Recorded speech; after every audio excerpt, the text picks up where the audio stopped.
Hi guys! Welcome! Sa kurso ko kung paano malalaman kung mabuting lalaki siya. Malamang, hindi.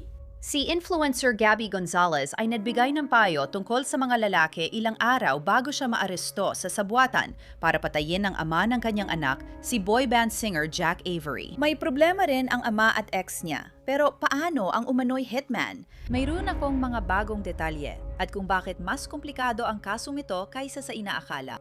Tapos si Anjanette Levy at ito ang Law and Crime. Simulan na natin.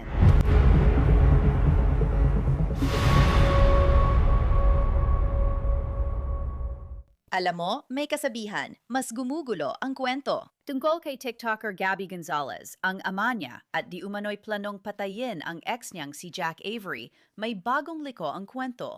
Para gawing simple, gagamitin ko na lang ang kanilang unang pangalan dahil may isa pang nakakulong ngayon dahil sa di umano'y planong ito. Si Gabby Gonzalez ay sikat na social media influencer sa TikTok. Okay, una, pag-uusapan ko munang Florida kasi syempre, lumaki at ipinanganak akong taga-Florida at lumipat ako 5 taon na ang nakalipas.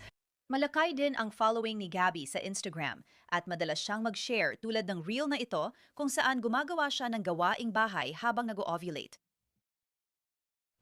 Nakatulong sa akin ang free bleeding para mas makakonekta ako sa aking katawan. Una sa lahat, pangalawa, sobrang mahal ng mga produktong pambabae para sa regla. Dapat madaling makuha ng lahat na nangangailangan ang mga produktong pambabae para sa regla. Hindi naman galon, halata naman, at patuloy pang tumataas ang mga presyo.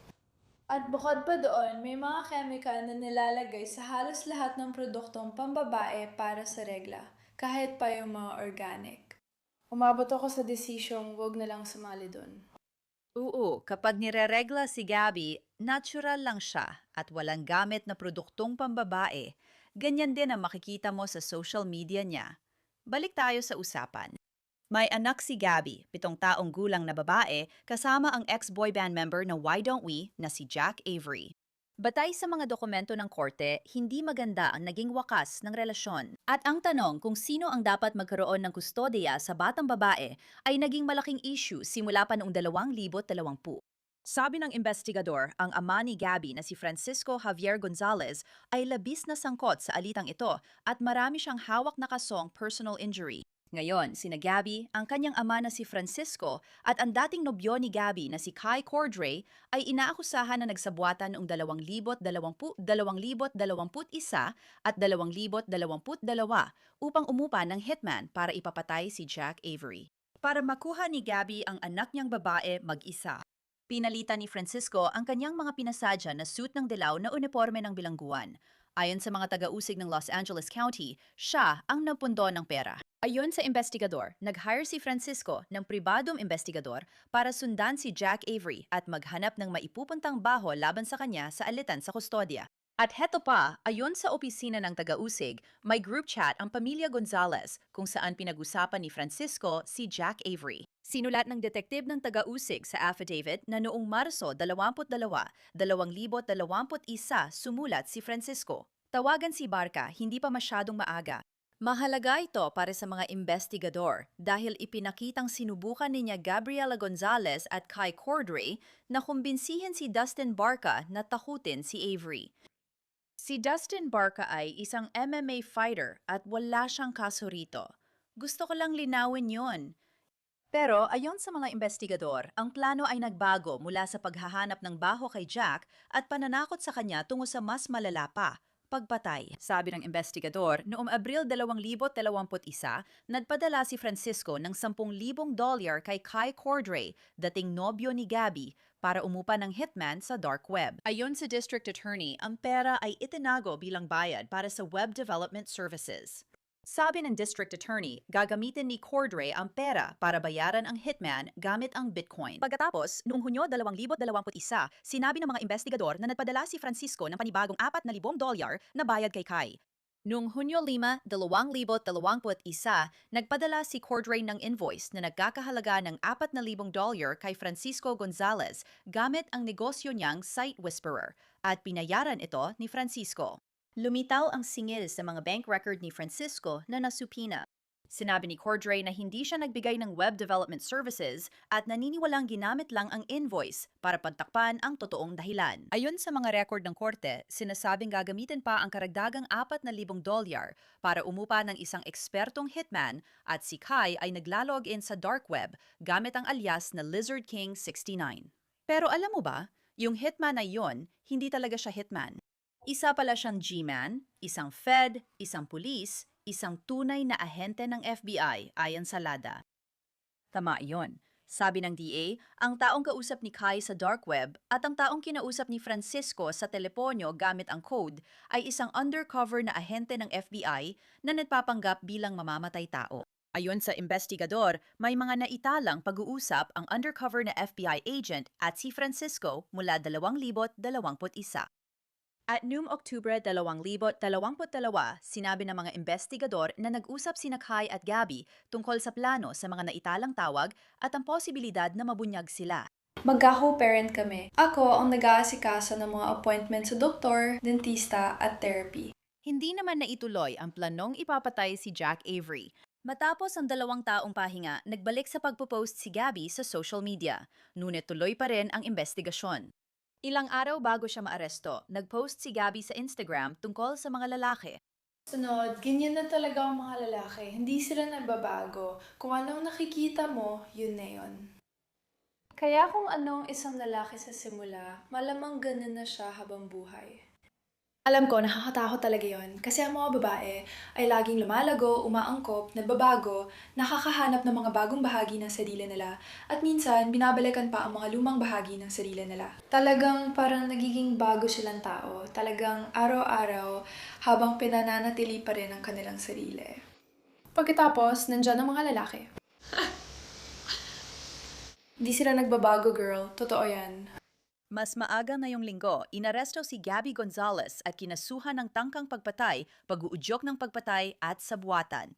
Kinasuhan din ang ama niyang si Francisco at ang ex niyang si Kai Cordray. Sabi ng mga investigador, ayon kay Cody Claiborne, mismong si Francisco ang nagsabing mas makakatipid sila kung patay na si Jack Avery.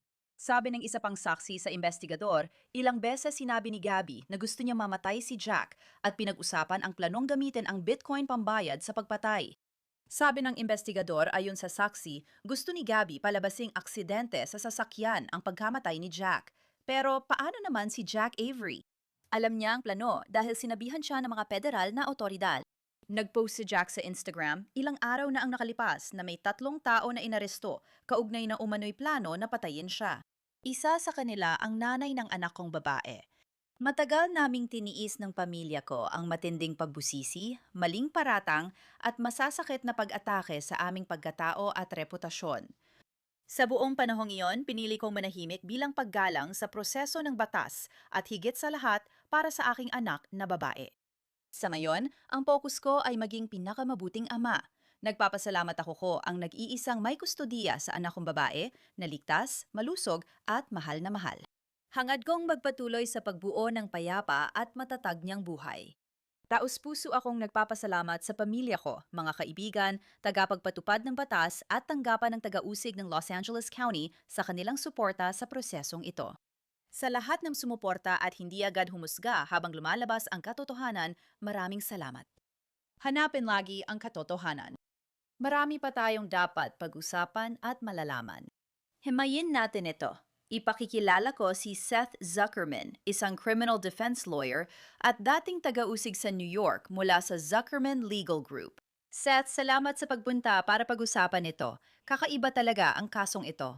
Talagang grabe ang kasong ito. Maraming maiinit na paratang at eskandaloso pa ito. Siya ay isang influencer at siya naman ay isang singer ng boy band. Oo, talagang maraming maiinit na paratang dito. Maraming paratang, pampamilyang usapin ito. Pero talaga, isa sa mga malaking tanong ko dito ay kung titingnan mo ang mga dokumento, nagsimula ito lahat noong 2020, 2021 at may ilang bagay pa hanggang 2022. Inakusahan silang nag-online sa dark web at umupa ng isang hitman. Ayon sa mga federal at sa opisina ng LADA, ang tatay ni Francisco ang taga-pondo. Alam mo, kasali dito si Gabby. Bakit kaya ang tagal bago nagsampa ng kaso? Nasa 2026 na tayo ngayon. Bakit mo sa tingin kung nagpapatupad na ng mga search warrant ang mga federal na autoridad noong 2022 sa mga electronic device at mukhang may sapat na ebidensya sila mula sa dark web at mga recording, ano kaya ang nangyari mula noon? Salamat sa pag-imbita. Ayon sa aking pagkakaintindi, naniniwala ang mga federal na kulang pa ang ebidensya para arestuhin at simulan ang federal na pag-uusig laban kay Gabby at sa kanyang ama. Sa pagkakaintindi ko, ang nangyari ay binigay ng mga federal ang kanilang ebidensya sa LA County Sheriff's Office pagkatapos ng investigasyon noong 2022. Doon nila muling in-interview ang mga saksi at sinimulan ang sariling kaso sa LA County, hindi bilang federal na kaso. Ngayon, malinaw na para matagal na mula na mangyari yon noong 2022 hanggang 2026. Pero ang pagkakaintindi ko, hindi lang talaga nakita ng mga feds na sapat ng ebidensya para kasuhan siya at ang tatay niya sa federal na antas. Ibinigay nila ito sa sheriff ng LA County na nagdala naman ito sa opisina ng LA County DA. Noong 2022 may asawa na si Gabby, bagong asawa niya si Cody Claiborne. At alam mo, nagsagawa sila ng mga search warrant. Nagpatupad ang mga federal na autoridad ng mga search warrant sa elektronikong kagamitan sa bahay nila ni Gabby. At alam mo, parang nag-aalala siya, kinakabahan siya. At iniisip ko sa sarili ko, may ilang pahayag na iniuugnay sa kanya dito. Sa reklamo, naisip ko kung sinusubukan nilang kumbinsihin ang ilang saksi at hikayatin silang tumulong para mapalakas ang ebidensiyang meron sila. Saan yun ang mga text message na ito? Komunikasyon sa dark web, mga bayad na nagpapalitan, alam mo na, mga bayad sa umano'y nagpapanggap na hitman, mga bagay na ganyan. Sa tingin mo ba malaking bahagi iyon ng kasong ito? Lahat posible. Malinaw na nakipagtulungan si Cody Claiborne at ayon sa affidavit, nagbigay siya ng mga pahayag na lubhang nakapipinsala. Isa siyang napakahalagang saksi. Sinabi niya sa mga otoridad na siya at ang kanyang ama ay obsessed sa pagkuha ng kustodiya ng kanilang anak na babae, pasensya na, ng kanyang anak na babae, at na sila ay ganoon. Na siya ay lubos na sangkot, ang ama ay lubos na sangkot, at na sinabi ni Claiborne na labis ang pagkahumaling ng pamilya sa kustodya at pagpapaalis kay Jack Avery sa buhay ng anak nila. At sinabi ng ama na mas makakamura sila kung patay na si Avery. Mahahalagang komento ang mga yon. Bilang criminal defense attorney, una ko naisip na salita lang yan, hindi gawa. Depensa lang yan, 'di ba? Alam mo, sa mga mainit na alitan tungkol sa kustodya, madalas sinasabi ng mga tao na, alam mo, sana patay na ang asawa ko, o mas mabuti pa siguro kung patay, nasaktan, o napinsala siya, o kaya kung kinuha ko ang mga bata mula sa kanila. Pero hindi sapat yon. Dapat may mga konkretong kilos na ginawa para matupad ang banta upang ito ay maging krimen. Kaya, alam mo, bilang isang abogado ng depensa, binibigyan din ko, sige, mga salita lang ito. Pero anong mga kilos ang maikakabit nila kay Gabby? Anong mga kilos ang maikakabit nila sa ama? Anong mga kilos ang konektado kay Kai Cordray, tama? Kailangan mo ng mga konkretong kilos, hindi lang mga salitang sana patay na siya o mas mabuti pa kung patay na siya. Ang konkretong kilos ba rito ay ang alegasyon na si Francisco Gonzalez ay nagpapadala ng 10,000 kay Kai Cordray, ang dating nobyo ni Gabby, sa pamamagitan ng parang peking invoice para makakuha ng hitman sa dark web. At pagkatapos magpadala ng dagdag na 4,000 para siguro sa isang eksperto, isang talagang magaling na hitman, alam mo yun? Habang sinasabi nila sa mga dokumento, isa pala itong FBI agent. Oo, tama. Ibig ko sabihin, sinasabi sa reklamo na may 34 na konkretong kilos para maisakatuparan ng sabuatan. Isa lang naman ang kailangan, di ba? Kaya malinaw na bayad ito sa isang undercover na alagad ng batas bilang bahagi ng plano, pati na rin ang mga bayad mula sa tatay niya kay Kai Cordray at ang mga bayad ni Kai Cordray gamit ang crypto. Ito, na iniugnay sa umano'y hitman, ay pabor at nagpapalakas sa sabuatan. Dito, lumalampas na tayo sa mga pahayag at pagbabanta papunta sa mga hayagang kilos para isulong ang sabuatan sa pagpatay. Si Jack Avery ay nagbigay ng ilang komento sa isang podcast noong 2025 na nangyari lang noong nakaraang taon. Sabi niya, oo, kumatok sa pintuan ko ang mga federal na autoridad at sinabing may gustong pumatay sa akin. Hindi ko ma-imagine yon. Ano sa tingin mo mangyayari? Dating prosecutor ka naman. Kung lumapit sa iyo ang mga pulis bilang dating prosecutor noong prosecutor ka pa at sinabi, "Hey, may mga tao sa tingin namin na gustong patayin ang taong ito, si Jack Avery." Ibig kong sabihin, nagbibigay ba kayo ng proteksyon o sinasabihan niyo lang ang tao para makagawa sila ng paraan para protektahan ang sarili nila? Paano ba yan hinahandle? Maraming iba't ibang paraan kung paano ito hinahandle at nakadepende ito sa tindi ng banta at kung anong mga aksyon ang ginagawa para suportahan ang mga banta. Tama? Kaya sinabi ito ni Jack Avery sa isang podcast noong 2025. Nilapitan siya ng mga pulis noong 2021 o 2022, kaya matagal na niyang alam ito. Sinabi rin niyang nag-ingat siya at hindi nagpakita. Hindi siya lumabas ng ilang buwan at nanatili kasama ang anak dahil sa takot. Maaring magbigay ng seguridad ang mga pulis kung kailangan. Malinaw na kaya niya, kaya pwede sana siyang kumuha ng sariling private security noon. Hindi ko alam kung may ginawa ang mga pulis para bigyan siya ng seguridad o kung pagmamani man lang ang ginawa nila dahil iniimbestigahan nila ito at alam nila ang tungkol sa mga umano'y banta at minamani-manan nila ang mga Gonzales para makita kung may iba pa silang gagawin. Malinaw na ang hitman na kinukuha nila ay isang undercover na ahente ng mga autoridad. Kaya kung ito lang talaga ang taong kukunin nila, hindi talaga mangyayari. Hindi talaga maisa sa katuparan ang banta na ito ng undercover na pulis na yon. Walang duda. Pero dumating ang punto na sina Gabby, Tatay Francisco at Kai, kailangan nilang ma-realize na kapag dumating ang mga federal agents, bigla silang lalapit at sasabihin, ibigay ang electronics, may warrant kami.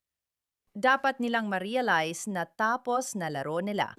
Nahuli na tayo kung totoong ang may kasalanan sila dito base sa ebidensya. So ano, ibig ko sabihin, parang naglalagi lang siya, mukhang ganon. Ibig ko sabihin, nag 2 years siyang hindi nag-TikTok based sa isa sa mga video niya. Pagbalik niya, palagi na siyang nasa Instagram, gumagawa ng mga video at nagsasalita kung gaano siya kagaling na nanay. At alam mo, nagko-co-parent sila, pero siya talaga ang gumagawa ng lahat. Ibig kong sabihin, hindi siya nahihiyang magpakita sa publiko. Tingnan mo, taon talaga ang tinatagal ng federal na investigasyon. Karamihan ng mga kliyente na nalaman na, may search warrant na isinagawa para sa mga electronic device, nagla-low profile sila habang ongoing pa ang investigasyon. Hindi mo alam kung mawawala basta ang investigasyon o magre-resulta ito sa kaso. Dito, kaso ay napag-uusapan 4 hanggang 5 taon pagkatapos. Kaya malinaw na matagal siyang nagpahinga. Alam niyang iniimbestigahan siya pero walang nangyari. Kailangan pa rin niyang kumita at bayaran ang mga abogado niya sa depensa sa kasong kriminal. Kaya bumalik siya sa normal na buhay, hindi pinag-uusapan ang kaso o investigasyon at sinusubukang kumita para magpatuloy, di alam kung tuloy pa ang investigasyon. Sigurado akong umabot sa puntong ang mga abogado niya ay kinuusap ang mga investigador para alamin ang lagay ng investigasyon. Malinaw na napagdesisyunan niyang magpatuloy sa buhay at ipagpatuloy ang pagiging influencer sa TikTok at iba pang social media.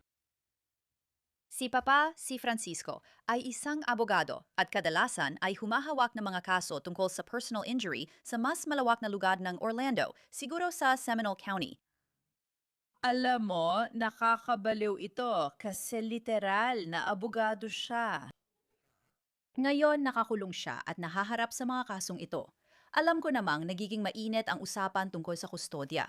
Nagiging mainit talaga ang usapin sa kustodya. Nakita na natin ito sa ibang mga kaso. Ang una kong naaalala ay ang kaso ng Adelson mula sa Florida at ang Pike County murders mula sa Ohio.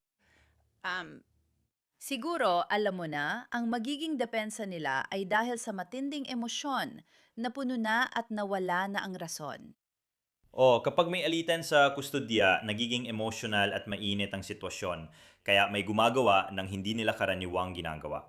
Mahal niya ang anak niyang babae at gagawin ang lahat para tulungan ito, lalo na sa alitan niya sa kustodya kay Jack Avery. Ayon sa paratang, siya raw ang nagpondo kay Kai Cordry para maghanap ng hitman. Ganito ang ginagawa ng mga tao para sa kanilang mga mahal sa buhay kapag sila ay may alitan sa kustodya. Kaya malinaw, ang pagiging abogado niya ay hindi hadlang para gawin ang mga bagay na ginagawa rin ng iba kapag tumitindi at nagiging emotional ang alitan sa kustodiya. Minsan nagagawa ng tao ang hindi makatuwiran. Ngayon, nagsalita na si Jack Avery tungkol dito, pero halos wala rin siyang sinabi. Ngayon, may Instagram post siya tungkol sa kung paano sila ng pamilya niya ay naging paksa ng pampublikong pagsusuri, maling paratang at masasakit na pag-atake sa kanilang pagkatao at reputasyon. Pinili kong manahimik bilang respeto sa legal na proseso. At ang pinaka-importante para sa aking anak na babae, siya na ngayon ang may buong kustodya. Nakuha niya ang buong kustodya ng kanyang anak na babae pagkatapos ng pagkakaaresto at lahat ng nangyari. Kaya ayon sa kanya, ilang taon na niya itong dinadala. Ayon sa kanya. At parang sinasabi niya na marami siyang natanggap na paninira mula kay Gabby at sa kanyang pamilya. At hindi iyon totoo. Sigurado akong nung may alitan sa kustodiya, may mga bagay na nasasabi na hindi laging totoo, di ba?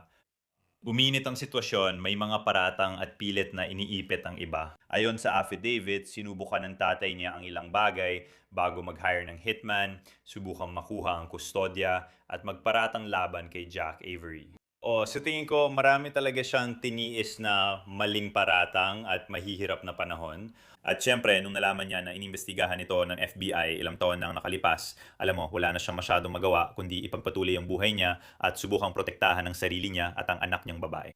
Makatuwiran na humingi siya ng buong kustodiya matapos maaresto at nakuha rin niya yon. At ngayon, sinusubukan na lang niyang protektahan ang sarili niya at ang anak niyang babae dahil magpapatuloy pa ang kasong ito. At magkakaroon ito ng maraming atensyon mula sa media. Kailangan niyang tumistigo kung umabot sa paglilitis ang kaso at maapektuhan siya at ang anak niya habang nagpapatuloy sa buhay. Oo, at aabutin ito ng ilang taon, sa palagay ko. Hindi ito matatapos agad dahil matagal bago maproseso ang mga elektronikong datos. Alam mo, isa sa mga lumabas sa korte, sinabi ng mga piskal na si Gabby gusto niyang may patunay na patay na si Jack. Gusto niya ang maliit na daliri nito. Parang mafia ang dating. Parang yung mga napapanood mo lang sa pelikula o kung saan man. Hindi ba parang nakakabaliw, Seth? Akala ko may magandang depensa siya tungkol sa maliit na daliri, lalo na at kasali ang tatay niya at si Kai. Gaano kalalim ang alam niya talaga. Kasi alam mo yon, pwede niyang sabihin na gusto niyang mawala siya sa eksena at gusto niyang makuha ang buong kustodiya, pero iba pa rin yung mga ginawa niya. Nung sinabi niyang gusto niya ng patunay ng pagkamatay, pati maliit na daliri, parang gangster movie scene talaga yon. Ipinapakita rin nito na alam niyang mga nangyayari, di ba? Hindi niya pwedeng sabihin wala siyang alam sa ginagawa ng tatay niya at ni Kai, lalo na siya pa ang nagte-text na gusto niya ng maliit na daliri bilang patunay ng pagkamatay. Alam mo, may alam siya at isa pa hayagang kilos yon na magsisilbing basehan ng kaso laban sa kanya bilang bahagi ng sabuatan. Inosente sila hanggat di napapatunayan ang sala. Susubaybayan namin ito. Salamat, Seth Zuckerman. Pinahahalagahan ko ito. Salamat sa pag-imbita sa akin. Nagpiyansa si Gabby Gonzalez ng $2 milyong sa tulong ng isang bondsman. Kailangan niyang sumailalim sa GPS monitoring at maaari siyang maglakbay papuntang Hawaii kung saan siya nakatira at pati na rin sa Florida. Bawal makipag-ugnayan si Gabby Gonzalez kay Jack Avery at sa anak nila at kailangan niyang manatili 300 talampakan ang layo. Nakulong siya sa LA County Jail noong Huwebes. Ang piyansa niya ay itinapda sa $20 milyong at patuloy naming susubaybayan ang kasong ito para sa inyo. Iyan na muna para sa episode na ito ng Crime Fix. Ako si Anjanette Levy. Maraming salamat sa pagsama sa akin. Magkikita tayo ulit dito sa susunod na linggo.